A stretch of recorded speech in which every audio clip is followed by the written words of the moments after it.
ನಮಸ್ಕಾರ ಎಲ್ಲರಿಗೂ. ಹೇಗಿದ್ದೀರಾ? ಚೆನ್ನಾಗಿದ್ದೀರಿ ಅಂದ್ಕೊಂಡಿದ್ದೀನಿ. ನಾನು ಕೂಡ ಚೆನ್ನಾಗಿದ್ದೀನಿ. ಇವತ್ತು ಬೆಳಗ್ಗೆ ನಾಷ್ಟಕ್ಕೆ ಏನು ಮಾಡ್ತಾಯಿದ್ದೀನಿ ಅಂದರೆ ದೋಸೆ, ಚಟ್ನಿ, ಆಲೂಗಡ್ಡೆ ಪಲ್ಯ. ನಾನು ನಿನ್ನೆನೇ ಅಕ್ಕಿ ನೆನೆಸಿ ರುಬ್ಕೊಂಡು ಹಿಟ್ಟು ರೆಡಿ ಮಾಡ್ಕೊಂಡಿದ್ದೀನಿ. ಈಗ ಚಟ್ನಿ ಮಾಡೋಕ್ಕೂ ಕೂಡ ರೆಡಿ ಮಾಡಿದ್ದೀನಿ. ಬನ್ನಿ ಚಟ್ನಿ ಮಾಡೋದು ಹೇಗಂತ ನೋಡೋಣ.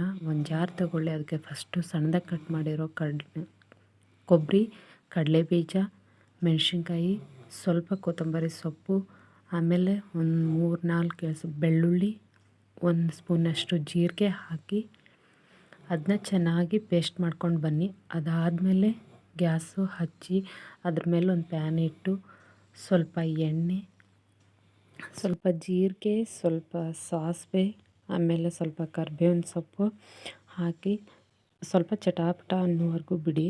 ಅದಾದಮೇಲೆ ರುಬ್ಕೊಂಡಿರುವಂಥ ಪೇಸ್ಟು ಅದ್ರೊಳಗೆ ಹಾಕಿ, ಅದಾದ ನಂತರ ಅದೇ ಜಾರಿಗೆ ಸ್ವಲ್ಪ ನೀರು ಹಾಕಿ ಇದು ಅಳ್ಳಾಡಿಸ್ಬಿಟ್ಟು ಇನ್ನೊಂದು ಸತಿ ಅದಕ್ಕೆ ಹಾಕಿ, ಅದಾದಮೇಲೆ ಒಂದು ಸತಿ ಸ್ಪೂನ್ ತೊಗೊಂಡು ಚೆನ್ನಾಗಿ ಮಿಕ್ಸ್ ಮಾಡ್ಕೊಳ್ಳಿ.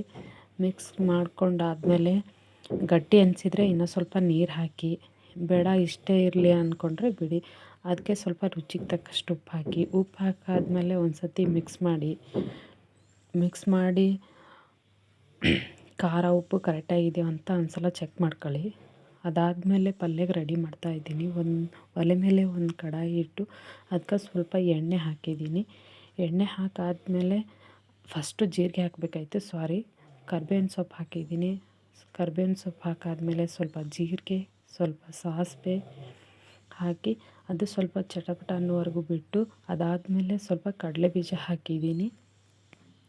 ಕಡಲೆಬೀಜ ಹಾಕಿದ ತಕ್ಷಣ ಸ್ವಲ್ಪ ಮೆಣಸಿನ್ಕಾಯಿ, ಉದ್ದುದಾಗಿ ಕಟ್ ಮಾಡಿರುವಂಥ ಈರುಳ್ಳಿ ಹಾಕಿ ಒಂದ್ಸರಿ ಫ್ರೈ ಮಾಡ್ಕೊಳ್ಳಿ ಮೆಣಸಿನ್ಕಾಯಿ ಜೊತೆ. ಬೇಗನೆ ಟೊಮೊಟೊ ಫ್ರೈ ಆಗುತ್ತೆ. ಈಗ ಟೊಮೊಟೊ ಹಾಕಿ ಟೊಮೊಟೊ, ಈರುಳ್ಳಿ, ಮೆಣಸಿನ್ಕಾಯಿ ಇನ್ನೊಂದು ಸತಿ ಚೆನ್ನಾಗಿ ಫ್ರೈ ಮಾಡ್ಕೊಳ್ಳಿ. ಫ್ರೈ ಮಾಡ್ಕೊಂಡಾದ್ಮೇಲೆ ಸ್ವಲ್ಪ ಅರ್ಶಿಣ ಪೌಡ್ರ್ ಹಾಕಿ, ಅರ್ಶಿಣ ಪೌಡ್ರ ಆಮೇಲೆ ಗರಂ ಮಸಾಲ ಹಾಕಿ ಇನ್ನೊಂದು ಸತಿ ಚೆನ್ನಾಗಿ ಫ್ರೈ ಮಾಡ್ಕೊಳ್ಳಿ. ಈ ಟೈಮಲ್ಲಿ ಸ್ವಲ್ಪ ಉಪ್ಪು ಸೇರಿಸಾದ್ಮೇಲೆ ಎಲ್ಲನೂ ಒಂದು ಸತಿ ಮಿಕ್ಸ್ ಮಾಡಿ. ಮಿಕ್ಸ್ ಮಾಡ್ಕೊಂಡಾದ್ಮೇಲೆ ಅದಕ್ಕೆ ಮೊದಲೇ ರೆಡಿ ಮಾಡಿ ಇಟ್ಕೊಂಡಿರುವಂಥ ಆಲೂಗಡ್ಡೆ ಸೇರಿಸಿ ಎಲ್ಲನೂ ಚೆನ್ನಾಗಿ ಮಿಕ್ಸ್ ಮಾಡ್ಕೊಂಡಾದ್ಮೇಲೆ ನೋಡಿ ಸ್ವಲ್ಪ ಉಪ್ಪು ಅಥವಾ ಖಾರ ಏನಾದರೂ ಕಡಿಮೆ ಆಗಿದೆಯೋ ಕರೆಕ್ಟಾಗಿದೆಯೋ ಅಂತ ರುಚಿ ನೋಡ್ಕೊಳ್ಳಿ. ಈಗೇನಾದರೂ ಕಡಿಮೆ ಅನಿಸಿದರೆ ಸ್ವಲ್ಪ ಉಪ್ಪು ಸೇರಿಸ್ಕೊಳ್ಳಿ. ನೋಡಿ ಎಲ್ಲನೂ ಆದಮೇಲೆ ಈ ಥರ ಆಗುತ್ತೆ. ರೆಡಿಯಾಗಿದೆ ಈಗ ಪಲ್ಯ. ಅದಾದಮೇಲೆ ನಿನ್ನೆನೇ ಅಕ್ಕಿ ನೆನೆಸಿ ರಾತ್ರಿ ರುಬ್ಬಿಟ್ಟಿರೋದಿದು ಹಿಟ್ಟು. ಈ ದೋಸೆ ಹಿಟ್ಟಿಗೆ ಸ್ವಲ್ಪ ಉಪ್ಪು ಆಮೇಲೆ ಸ್ವಲ್ಪ ಸೋಡಾ ಸೇರಿಸಿ ಚೆನ್ನಾಗಿ ಮಿಕ್ಸ್ ಮಾಡ್ಕೊಂಡಿದ್ದೀನಿ. ಮಿಕ್ಸ್ ಮಾಡ್ಕೊಂಡಾದ್ಮೇಲೆ ಒಂದು ಪ್ಯಾನ್ ಬಿಸಿ ಮಾಡೋಕ್ಕೆ ಇಟ್ಟಿದ್ದೆ. ಬಿಸಿ ಆಗಿದೆ. ಈಗ ಒಂದು ದೋಸೆ ಇಟ್ಟಿದ್ದೀನಿ ನೋಡಿ. ದೋಸೆ ಸಿಂಪಲ್ಲಾಗಿದೆ, ನಾರ್ಮಲ್ ದೋಸೆ.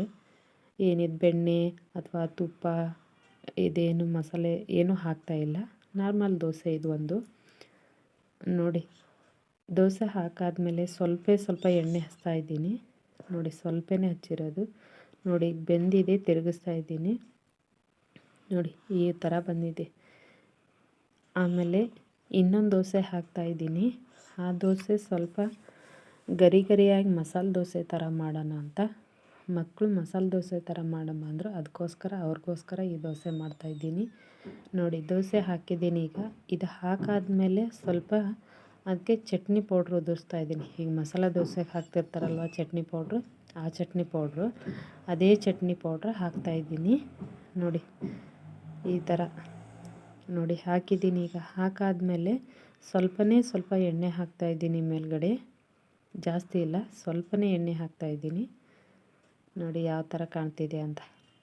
ಚಟ್ನಿ ಪೌಡ್ರ್ ಹಾಕಿ ನೋಡಿ ಯಾವ ಥರ ಕಾಣ್ತಿದೆ.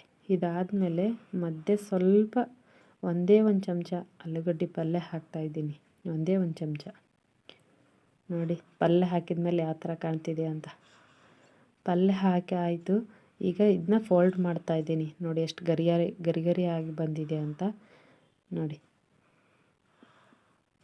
ಇಲ್ಲಿ ಫೋಲ್ಡ್ ಮಾಡಿ ನೋಡಿ.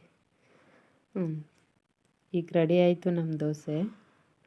ಮಸಾಲ ದೋಸೆ ಥರ ರೆಡಿಯಾಗಿದೆ. ಮಸಾಲ ದೋಸೆನೇ ಅಂದ್ಕೊಳ್ಳಿ. ನೋಡಿ ಚಟ್ನಿ ಕೂಡ ರೆಡಿಯಾಗಿತ್ತಲ್ವ.